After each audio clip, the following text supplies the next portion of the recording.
Priscila Vargas y José Luis Repenning.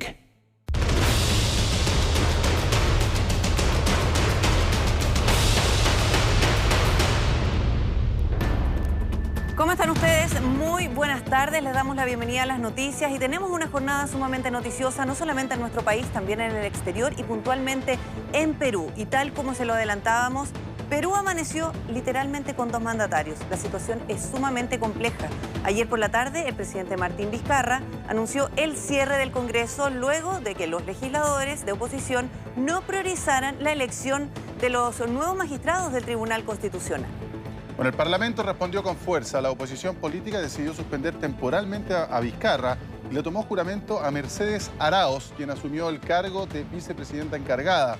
En las inmediaciones del Parlamento se encuentra nuestro compañero José Antonio Neme, quien nos va a entregar detalles. Adelante, José Antonio, buenas tardes. Hola, ¿qué tal? ¿Cómo están ustedes? Muy buenas tardes. A esta hora, en una de las entradas del edificio administrativo del Congreso, son una gran cantidad de oficinas, ¿no? Donde hay gran cantidad de la Policía Nacional, no permite el ingreso de los funcionarios, se está llamando a los funcionarios por una lista para permitirles regresar a sus oficinas en el marco de este cese del Parlamento a nivel constitucional. Eso es lo que está pasando ahora. Los edificios públicos esta mañana en Lima y especialmente en el casco histórico amanecieron de esta forma, prácticamente custodiados por la Policía Nacional del Perú y también por miembros del Ejército, mientras se encuentra cierta certidumbre en lo que va a ocurrir de aquí hacia la tarde. Por una parte, el presidente Vizcarra diseñando nuevo gabinete y por otra parte, el Congreso, los congresistas básicamente, algunos de ellos resignándose a este cese hasta las elecciones de enero y otros resistiéndose a salir de sus oficinas. Voy a profundizar en este tema y también en la discusión constitucional que existe respecto a la decisión de ayer, pero antes quiero saludar porque ha sido muy cariñosa de esperarnos a Ángela Valdés. Ella es funcionaria del Congreso, participa en política desde los 12 años, así que conoce bien la dinámica y también la interna, ¿no? Cómo se vivió el día de ayer esta decisión del presidente Vizcarra de suspender el trabajo del Congreso unicameral. Ángela, ¿qué tal? ¿Cómo le va? Muchísimas gracias por responder nuestras preguntas en el marco de lo que está ocurriendo a esta hora. Primero, brevemente, ¿cómo operó, digamos, esta decisión del presidente el día de ayer? ¿Cuándo se les comunica que ustedes deben entrar en receso? Primero, gracias a la televisión chilena por cubrir esta información y lo que debo de decir es que estamos viviendo un proceso democrático. La salida del presidente de la República ha sido una salida constitucional. El Congreso no se está cerrando de todo, simplemente los congresistas, el resto de congresistas cesan en sus funciones, pero la comisión permanente va a seguir funcionando. Por lo tanto, la democracia no ha sido alterada. ¿Cómo lo celebró el país o cómo ha reaccionado el país? Yo creo que la gran mayoría de los peruanos estamos de acuerdo con esta medida. Mucha gente ha salido a aplaudir, a manifestarse, a darle más ánimo al presidente para que haga las cosas correctamente, ha cumplido con los cauces correspondientes y lo que estamos esperando es que él nombre a su gabinete para poder gobernar. Ángela, de todas maneras, durante la mañana, gran cantidad de congresistas vinculados a Fuerza Popular, al movimiento fujimorista que controlaba la Cámara del Congreso, hablaban abiertamente de un golpe de Estado y apuntaban a Vizcarra como golpista. ¿Por qué esos dos escenarios y cuál es la posición que tiene voluntad, digamos, el fujimorismo básicamente, de hablar abiertamente de un autogolpe? Mira, desde el primer día en el que ellos perdieron las elecciones, no hicieron otra cosa que socavar la institucionalidad política, de desestabilizar al gobierno y en todo momento han hecho todos los esfuerzos para que las cosas estén tambaleando, para que no haya ningún tipo de... El fujimorismo perdió la presidencial, pero ganó la parlamentaria. Ganó la parlamentaria, pero eso les hizo creer, porque existían las órdenes de su dirigente, a la señora Fujimori, que hoy conocemos que se llama Ruth también, que había que seguir viendo cómo se gobernaba desde el Parlamento. Y esa yo creo que ha sido una gran equivocación, un gran error, un error garrafal por parte del fujimorismo cuando tuvieron las herramientas para proponer mejores leyes. Entiendo. Ángela, entiendo que tiene que tratar de reingresar a su oficina, así que agradecemos Claro. muchísimo. Una cosa puntual, lo bueno es que ahora, por ejemplo, no nos están persiguiendo como en el año 92 a todos los trabajadores y a cualquier persona indistintamente, pero por otro lado, también es importante saber que, por ejemplo, ahora los trabajadores vamos a ingresar, no vamos a tener la necesidad, ya se está llamando por los nombres, acaban de llamarme, Exacto. no vamos a tener la necesidad de interponer ninguna medida en resguardo de nuestros Que es derechos. como lo que ocurrió el 5 de abril del año 92 con el autogolpe de Alberto Fujimori. Muchas gracias, ¿eh? Apostemos Mucha por la suerte. democracia. Muchas gracias. Bueno, parte de las declaraciones de los funcionarios del Congreso. Muchachos, mira, les muestro rápidamente, antes de revisar las declaraciones del presidente Vizcarra y también del resto de los congresistas, parte de lo que escribe la prensa peruana esta mañana son el colmo de irresponsables. Me encantó el titular de Perú 21, ¿no? Dice, los peruanos no nos merecemos esto. Ayer por la noche, el presidente Martín Vizcarra, luego de haber disuelto la Cámara, recibió el apoyo de las Fuerzas Armadas, tuvo una visita ahí de la cúpula militar y también de la Policía Nacional del Perú. Mientras tanto, el Congreso reaccionaba con una acción bien provocadora, ¿no? De nombrar a Mercedes Arauz como presidenta interina y desconocer el rol de Vizcarra, señalando que la presidencia legítima estaba en vacancia. Hay un niñito ahí también que se acerca hacia nosotros. Vamos a revisar parte de las declaraciones del presidente Vizcarra y luego les cuento qué es lo que viene constitucionalmente en esta crisis política peruana.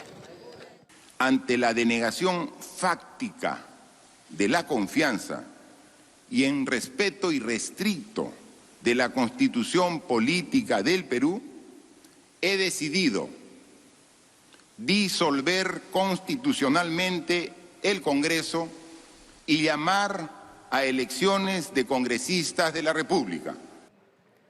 José Antonio, hay muchísima incertidumbre y lo que pase de aquí en adelante va a ser fundamental. Es muy probable que ya teniendo dos presidentes, Perú, esto lo deba definir el Tribunal Constitucional, que es lo más probable. Ahora, más allá de eso, que también tú vas a entrar en esa materia, te quiero preguntar por el ambiente en torno al Congreso, porque si ya recibió el apoyo de Fuerzas Armadas, también de la policía, en algún minuto podríamos ver una situación de desalojo en el Congreso, o eso al menos allí está todo en calma. Mira, la verdad es que la mayoría de los congresistas decidió retirarse a sus oficinas, ¿no? En diferentes partes de Lima o en la sede de los partidos políticos, pero todavía el Congreso está al fondo, donde hay una barrera, no sé si ustedes ven, ahí se encuentra el ingreso oficial. Estas también es parte del Congreso, pero son oficinas administrativas. Todavía quedan en los pisos superiores algunos congresistas vinculados al fujimorismo más duro, ¿no? De Fuerza Popular, que se resisten a dejar sus oficinas junto a su personal administrativo, y eventualmente, ¿no? Si ellos no permitieran que el Consejo Permanente sesionara durante los próximos días, claro, la verdad es que el presidente Vizcarra se vería obligado a ordenar el desalojo. Ahora, no es que el Congreso quede totalmente fuera de operaciones, ¿ah? Queda reducido, digamos, a labores administrativas con un Consejo Permanente de 19 miembros que va a funcionar en cohabitación y en coordinación con el Ejecutivo, que va a gobernar a través de decretos desde hoy día hasta el 26 de enero del próximo año, cuando sean las elecciones. Esos 19 miembros fueron llamados por sorteo para que tengan cierta representación parecida a la que tenía el Congreso peruano, que es unicameral. El Congreso peruano este Congreso peruano es del año 2016, ¿ah? Tiene 130 cupos, de los cuales 75, es decir, más de la mitad, correspondían a Fuerza Popular, que es el movimiento fujimorista.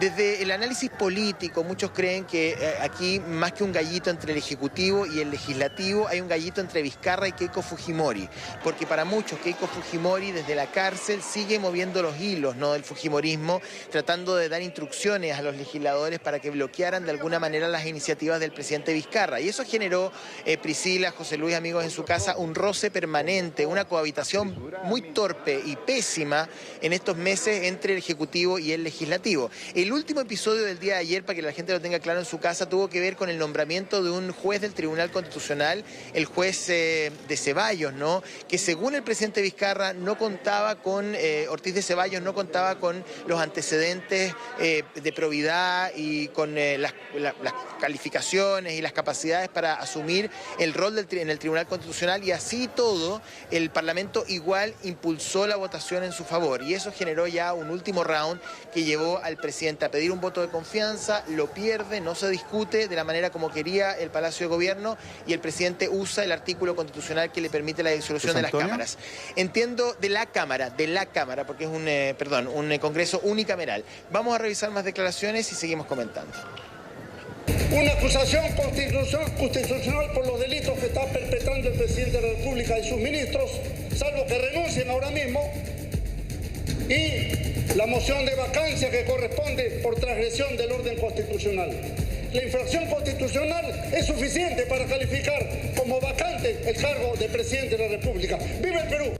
Bueno, está la fuerza que tiene, de hecho, el fujimorismo en el Congreso peruano, que recordemos, una moción de censura alcanzó a evitar antes de su renuncia a Pedro Pablo Kuczynski a propósito de la negociación con Kenji Fujimori, hijo de Alberto Fujimori, logrando incluso un indulto para el expresidente que luego de la renuncia de PPK y toda la convulsión que ahí pasó, José, tú recordarás, fue revocado.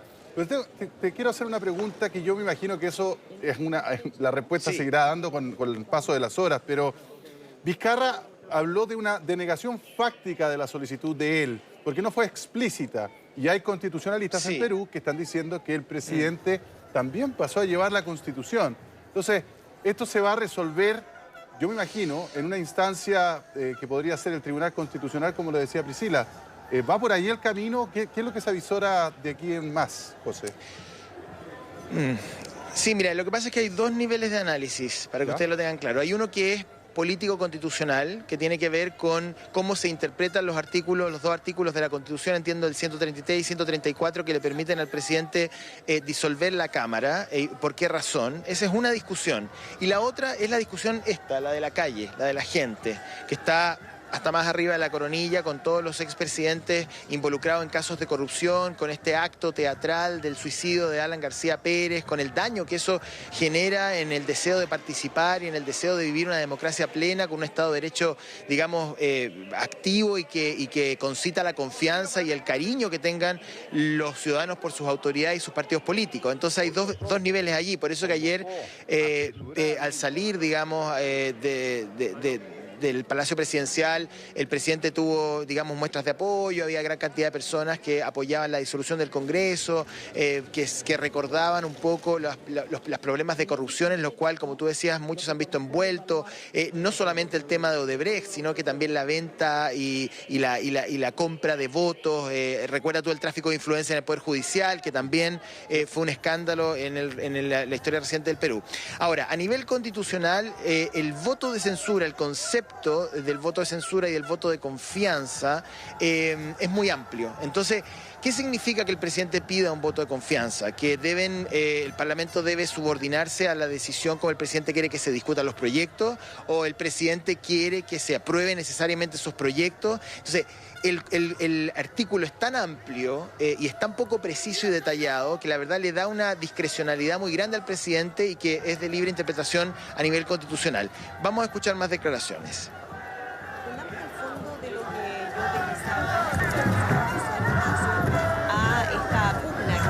Con el Congreso a raíz de la forma de designación de los integrantes del Tribunal Constitucional. ¿Por qué se transforma en un tema tan relevante? ¿Qué es lo que pasa en el fondo? Sí, bueno, hay dos planos acá. Uno que es el inmediato, como tú lo bien has señalado, que se da ayer, que tiene que ver con que el Tribunal Constitucional es la máxima instancia de resolución de conflictos a nivel, obviamente, de la Constitución y de Parlamento Ejecutivo, por lo cual todas las decisiones básicamente tienen su decisión final en esa instancia. Por ejemplo, algunas cosas que también están vinculadas con lo que está pasando actualmente, con la habeas corpus de Keiko Fujimori para su liberación, para, por ejemplo, bloquear investigaciones como está pasando el caso Lavallato, o incluso también reformas como la reforma de universidades que está planteando el SUNEDO. Pero además también esto viene de un conflicto mucho mayor que se da desde el inicio del periodo parlamentario y presidencial 2016, y que involucró la vacancia, por ejemplo, del anterior presidente PPK, y además un bloqueo sistemático del Congreso al Ejecutivo.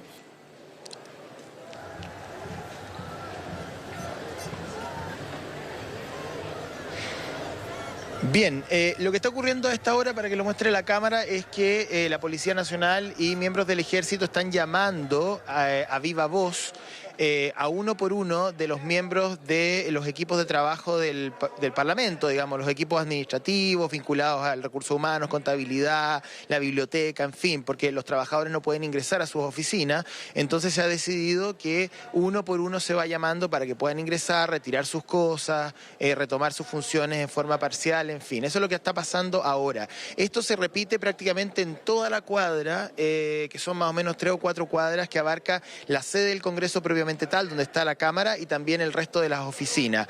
Durante la tarde se espera que el presidente Martín Vizcarra anuncie ya su gabinete definitivo, porque ayer le presentaron la renuncia, como es parte, digamos, del protocolo, todos sus ministros, y él tiene que ahora o aceptar la renuncia o moverlos de cartera y presentar a su nuevo gabinete y jurar ese nuevo gabinete, que evidentemente va a trabajar con él hasta el mes de enero. Y también hay que esperar y a ver qué pasa con el propio edificio del Congreso, a ver si logran el desalojo voluntario o... Desafortunadamente existe el riesgo de que se use la fuerza pública si es que algún otro congresista no quiere desalojar de aquí al cierre de la jornada. Nos quedamos enganchados para una siguiente pasada en un ratito más, contándoles si hay novedades y visualizando, digamos, cuál puede ser la perspectiva política aquí en el Perú. De todas maneras, muchísimas gracias, José Antonio Neme, nuestro enviado especial allí. Buenas tardes, José.